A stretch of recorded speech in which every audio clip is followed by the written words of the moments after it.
Zelan, kokoteraino ez da? No, baina lasaiago.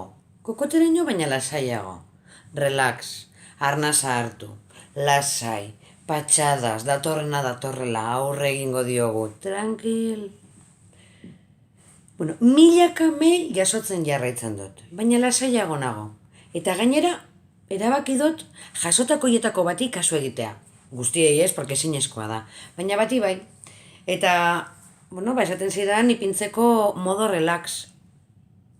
Txika, ze pozik, ze tranquil, modo relax. Egin proba.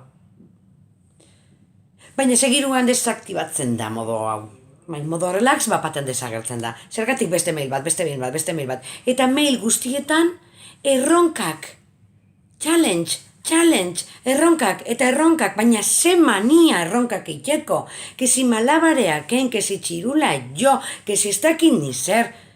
Mesedez, guretako, benetako erronka da, umearen zaintza ez galtzea, kustodia eskentzea, alegia, ez da gurasoena ere eskentzea, dibortzioan ez amaitzea, mobilaren datuak ez gastatzea, hori da erronka bat, ilapaindegira joan gabe egotea, makilladora barek egotea, bira egin gabe egotea, hilero aurre egitea gasto guztiei, hori bebai da erronka bat, hori da guretako erronka bat. Arren, ze challenge eta ze challenge. Zaiozu baserritar batei, challenge egiteko.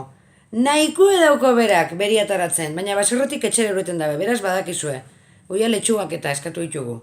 Hombre, hori da erronka oin. Elkarren artien lagundu eta elkarri zaindu, Kortxo. Eutzi gore, eutzi, behin ganimo, baiet!